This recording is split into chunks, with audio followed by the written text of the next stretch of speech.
Ana Navarro is a Republican who's now a hero for the hashtag resistance. And she was on a CNN panel the other night where everybody was losing their shit because Donald Trump congratulated Putin on being reelected. Now, I'm going to show you the clip here because to me, this is a perfect example of how the election of Trump really turned everybody's brain into scrambled eggs. Look, you know, I remember when Republicans used to be against us cozying up to dictators of this kind. I found it appalling when Barack Obama went to Cuba and legitimized Raul Castro. I found it appalling when Jimmy Carter and his foundation went to Nicaragua and legitimized the fraudulent election of Daniel Ortega. And I don't care if he is a Republican or is pretending to be. I find it equally appalling to see now Donald Trump legitimizing a fraudulent election in Russia by a dictator who's been poisoning people on the soil of our biggest ally. And I am equally appalled by the relative silence of the Republican Party, who was very vocal when it was Obama doing it, when it was Jimmy Carter doing it, when it was anybody else doing it. But for the lone and exception of John McCain, who continues to be the morality, who continues to be the moral compass of this party, even from his sickbed, most Republicans have looked the other way and had very soft words about the actions that Donald Trump took today. It is appalling. This drives me crazy because everything she said there was wrong. Everything she said. So obviously the most egregious thing she says is, I remember when Republicans were against supporting dictators.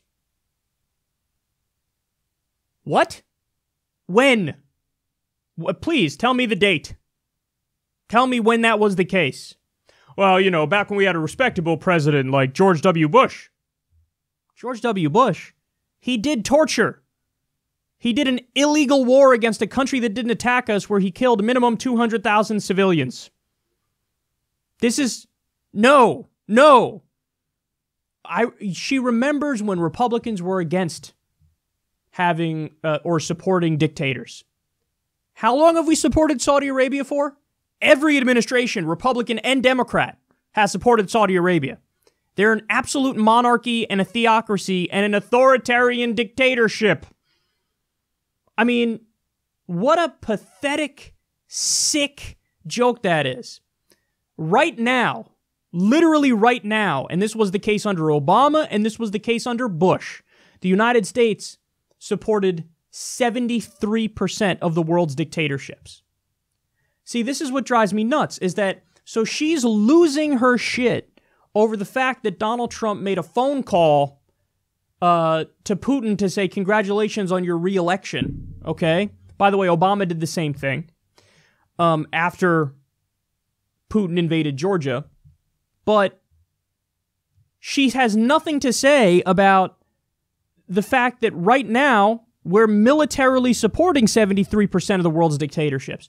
So words, noises coming from your mouth are more outrageous to her than the fact that Trump just had the Saudi crown prince in the White House where he's bragging about the weapons we're selling to them, and they're using those weapons for a genocide of Yemen.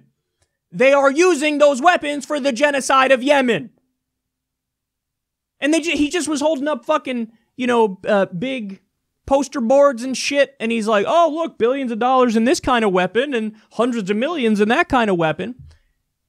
Could you imagine the optics of a U.S. president holding up a fucking, presentation about all the weapons we're selling to Nazi Germany? Now you go, come on, Kyle, that's hyperbole. Is it? Look at what's happening to Yemen right now. Look at what's happening. They're starving the country. They're blockading the country. People are starving to death. There's a cholera outbreak. Cholera is preventable, but they're stopping the medicine from going in. People are dying. They're bombing nonstop hospitals and schools and open-air markets. And we're bragging about arming these people. And Ana Navarro has nothing to say about that. In fact, if Trump just didn't call Putin to congratulate him on his re-election, Ana Navarro would act like, oh, it's all fine. This is what I mean. Donald Trump has broken the brains of so many people. Because there's no excuse for that. There's no excuse for turning a blind eye to the U.S. under Democrats and Republicans, giving billions of dollars to Israel as they bomb women and children in Gaza, kill 80% civilians, continue their apartheid and their illegal settlements under international law. And Ana Navarro sees no problem with it, and that's not us supporting, human rights abusers or war criminals, and that's totally fine. It's totally fine when we overthrew Iran in 1953 so that we can keep jacking their oil and Britain can keep jacking their oil. So we put our own puppet in there and overthrew their democratically elected leader. Hey, I don't know what you mean. Before Trump, the United States didn't... I remember when Republicans didn't support dictators like this. You just know nothing about history, or you're lying. Either you're ignorant or you're lying. I don't know. There's no other possible interpretation of that. It's just so annoying. Because this is how they feel on virtually every issue. This is how they feel. They act like before Trump, like I've seen articles, Trump breaks a long tradition of the United States believing in democracy and fighting for human rights. What? What? That's just so disconnected from reality. So this is the hashtag resistance, and this is why I think they're ineffectual. There is a way to resist Trump, and I think I demonstrate that every day by talking about the actual policies he does that are horrendous. When you get mad at him for Stormy Daniels, and you scream about Russia every 8 seconds, and you talk about the convoluted story of Cambridge Analytica and act like this is the biggest story of this generation, and you talk about him making a phone call to Putin. So you talk about all those things, but you're not talking about Donald Trump colluding with the predatory payday loan industry to let them charge 950% interest. You're not talking about the bill that Donald Trump passed and every Republican voted for that gut your internet privacy rights. It's a bill that only 6% of Americans supported, but they passed it. And you're not talking about the 432% increase in drone strikes.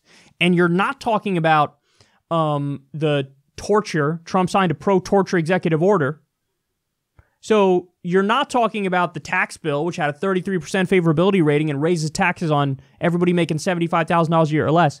If you're not talking about the policy substance, and they never do, well, then you're just rolling the dice on your anti-Trump resistance. And even if the Democrats win, you're going to get Republican-light Democrats and get no good policy implemented. This is why how you resist Trump matters massively.